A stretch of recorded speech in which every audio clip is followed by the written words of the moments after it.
Newton के द्वितीय गति नियम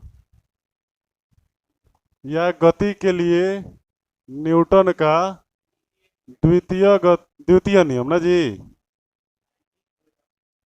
ठीक है, यही देखना था। क्या बताया गया था इसमें? किसी पिंड पर यदि बल लगता है, यदि इस पे बल लग रहा है, जैसा कि पिंड है एम, इस पे बल लग रहा है एफ, तो इसके बल लगने से क्या होगा? त्वरण उत्पन्न होगा। और त्वरण उत्पन्न होगा इसका अर्थ क्या है? वेग में परिवर्तन होगा। और वेग में परिवर्तन का मतलब जो आरंभिक वेग है वो बदल के कुछ और हो जाएगा।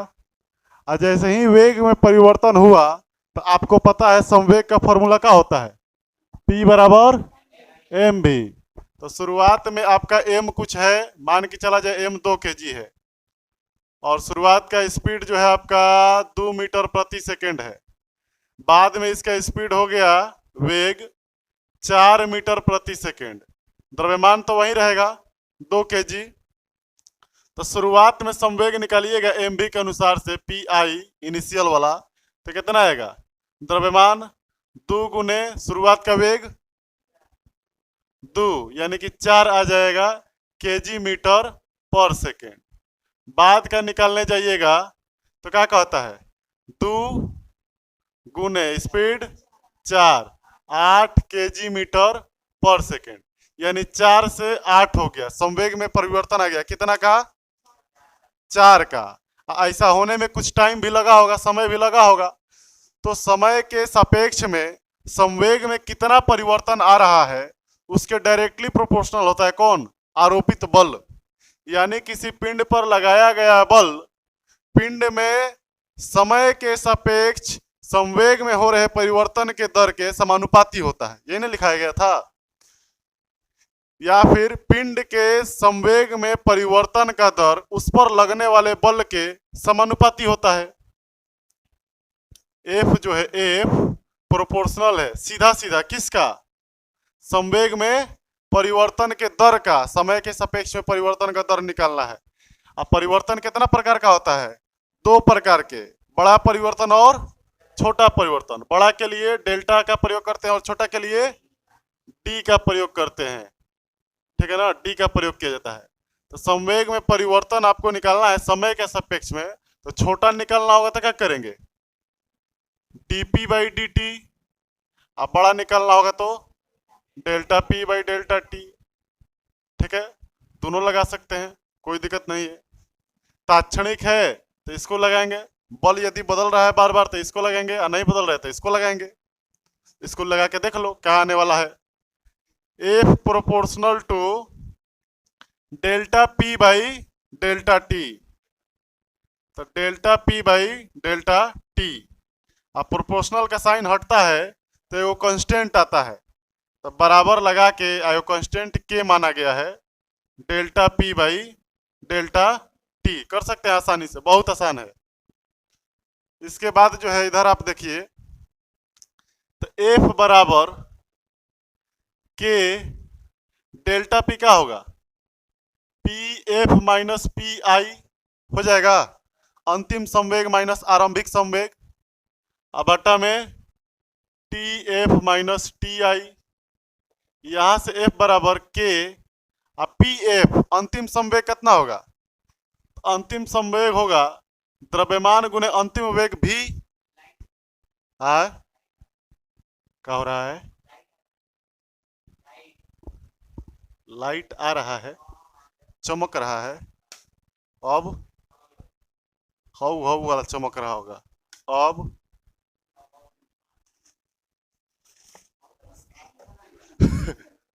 अब ठीक है? अभी के नहीं है, चमक रहा। कहाँ चमक रहा? ए जे, ए जे, हटा दे, ये है ना। चलिए, तो एफ बराबर के, अब ठीक है, आ जाएगा ना। पी एफ अंतिम संवेग, तो P बराबर होता है एम भी, अंतिम निकालना है तो m गुने अंतिम वेग भी, यहाँ पे है एम भी, और शुरुआत का निकालना होगा तो m u आरंभिक वेग। हो जाएगा। तो एम भी माइनस एम यू अब बटा में टी एफ माइनस टी, अंतिम समय माइनस आरंभिक समय, कुछ ना कुछ समय आएगा कि नहीं आएगा। इसके बाद एफ बराबर के एम दोनों में उभयनिष्ठ है बाहर, अब भी माइनस यू बाई टी हो जाएगा। अब भी माइनस यू बाई टी को पहचानिए, आ रहा है पहचान में, भी बराबर यू प्लस ए टी, पढ़े हैं कहीं, यहां से u उधर जाएगा तो v माइनस यू हो जाएगा, ए टी गुना में है तो a निकालना होगा तो बटा में t आ जाएगा, यानी v minus you by T जो है उसको हम त्वरण लिख सकते हैं। वेग में परिवर्तन है ना, है समय के सापेक्ष में, तो समय के सापेक्ष में वेग में परिवर्तन के दर को त्वरण कहा जाता है। तो यहां हम लोग लिख सकते हैं k बराबर एम ए बटा में कुछ नहीं, v minus you by T आपका a बन गया है। अब यदि k बराबर 1 होगा, यदि k बराबर 1 हो तो k बराबर 1 हो तो क्या होगा, बताओ क्या होगा। f बराबर m है, गुड, क्या होगा, f बराबर m है। तो फॉर्मूला तो आसान है f बराबर m है, लेकिन इसका यूज करना बड़ा मुश्किल काम हो जाता है। जैसे ही बल बहुत सारा आएगा तो मुश्किल काम हो जाएगा। k बराबर एक रखे हैं तो f बराबर आपका हो जाएगा एम ए, जहाँ f क्या है, बल है, पिंड पर आरोपित बल है, और m क्या है, पिंड का द्रव्यमान है ना, पिंड का द्रव्यमान है, a क्या है, पिंड में उत्पन्न बल लगाने से जो उत्पन्न हुआ है त्वरण है, क्या है, त्वरण है। तो जो परिभाषा लिखाया गया है उसके बाद इसको लिख लिया जाए।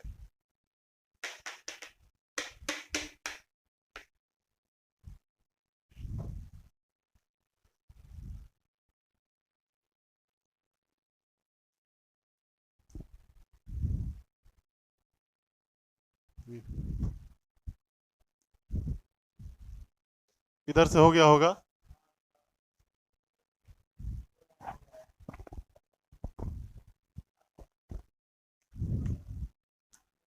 चलिए, न्यूटन का द्वितीय गति नियम में जो फॉर्मूला आया एफ बराबर है में, देखने में एकदम आसान लग रहा है भी आसान।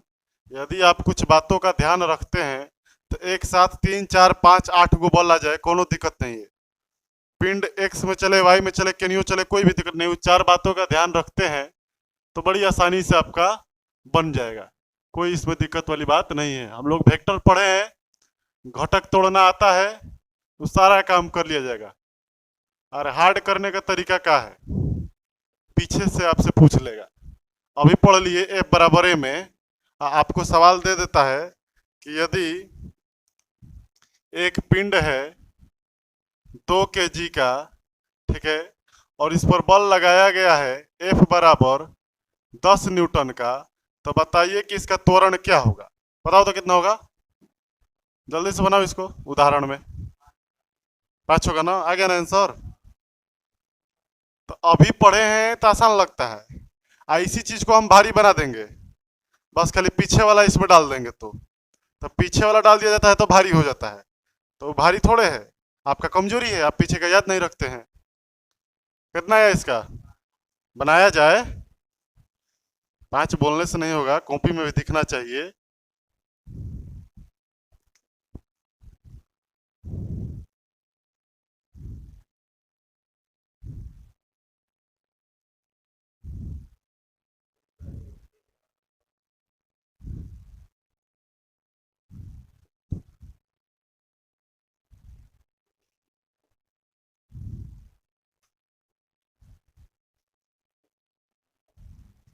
चलिए एक और सवाल, सब आसान आसान सवाल, ये कोनो सवाल नहीं है, एकदम इजी। फॉर्मूला में रखिए, आंसर लाइए। इससे आसान सवाल मतलब पहला बार ऐसा ऐसा सवाल करा रहे हैं। ना तो डायरेक्ट अकेले कंपोनेंट वाले देते थे हम।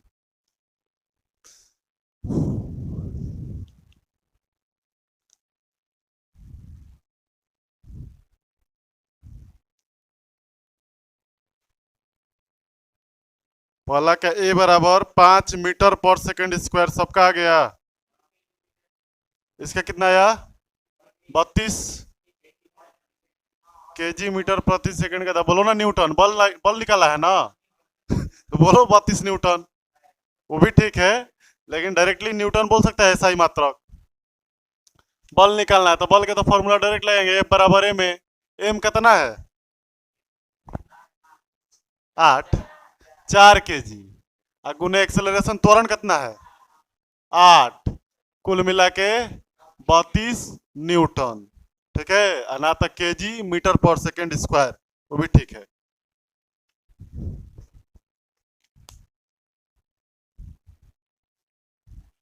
थोड़ा सा हार्ड करें, थोड़ा सा थोड़ा सा थोड़ा सा। 2 केजी का पिंड है, 2 केजी का पिंड है, और इस पर बल लग रहा है इधर F1, एगो बल लग रहा है 2 न्यूटन का, और दूसरा बल लग रहा है F2, पता नहीं कितना का, ये पता करना है। यदि इसका त्वरण इधर 4 मीटर पर सेकंड स्क्वायर है तो ये हो गया। थोड़ा सा लेवल बढ़ा लिए, थोड़ा सा बढ़ाया, वेक्टर ये आ गया है इसमें कि देखिए इधर 2 न्यूटन से खींच रहा है और दूसरा आगे की तरफ खींच रहा है, अब बढ़ रहा है आगे ही, यानी कि इधर वाला बलवान होगा, ज्यादा फोर्स लगाया होगा, ज्यादा बल लगाया होगा। कितना लगाया होगा?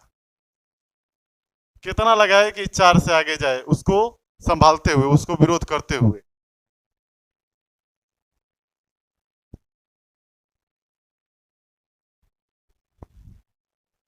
क्या करना है इसमें? F2 निकालना है, बल निकालना है। बल बराबर क्या होता है? F बराबर एम ए। यहां से आपको याद रखना है F नेट बराबर एम ए नेट। नेट माने परिणामी। एगो दूगो से ज्यादा लगने लगे बॉल, एक से ज्यादा, तो बात किया जाएगा परिणामी का। अभी द्रव्यमान भी नेट होने वाला है आगे चल के, जब निकाय हम लोग पढ़ेंगे तो एक से ज्यादा पिंड के लिए जब साथ साथ देखेंगे तो ईवीएम नेट होने वाला है। तो फिलहाल एफ नेट देखा जाए, तो एफ नेट देखने के लिए आपको क्या करना पड़ेगा? दोनों बॉल का परिणामी निकालना पड़ेगा कि इस पे जो है लगने वाला बल F1 है, कितना है? 2 न्यूटन। किधर लग रहा है? पीछे की तरफ माइनस आई में। और आगे की तरफ लगने वाला बल कौन है? नहीं पता है, लेकिन इतना आपको जानकारी हो गया होगा, या हम भी तीर दे के बता दिए हैं कि 2 न्यूटन इधर लग रहा है, फिर भी पिंड आगे जा रहा है। इसका मतलब दूसरा जो बल होगा वो आगे की तरफ लग रहा होगा, और 2 न्यूटन से ज्यादा लग रहा होगा, तब ना आगे की तरफ चल रहा है। चलिए, मतलब कि प्लस आई में लग रहा होगा, इधर लग रहा होगा। ये माइनस आई में है और ये प्लस आई में। प्लस नहीं भी लिखेंगे तो चलेगा, ठीक है। इसके बाद जो है निकाला जाए, हम लोग इस फॉर्मूला को लगा के एफ नेट बराबर, ध्यान से समझिएगा, एम ए नेट होता है, तो नेट परिणामी बल कितना आएगा ये पहले निकाल लिया जाए। द्रव्यमान जो है 2 केजी है, और कुल मिला के दोनों मिलके त्वरण कितना कर रहा है? 4 मीटर प्रति सेकंड आगे की ओर, तो 2 गुने 4 यानी कि 8 न्यूटन आएगा। एफ नेट कितना आएगा? 8 न्यूटन आएगा। यानी दोनों मिला के 8 न्यूटन होना चाहिए। दोनों मिला के 8 न्यूटन होना चाहिए, और 2 न्यूटन पीछे है और बाकी आगे है, तो आगे वाला कितना होना चाहिए? 6 होना चाहिए। वेरी गुड, बहुत बढ़िया। कितना होगा?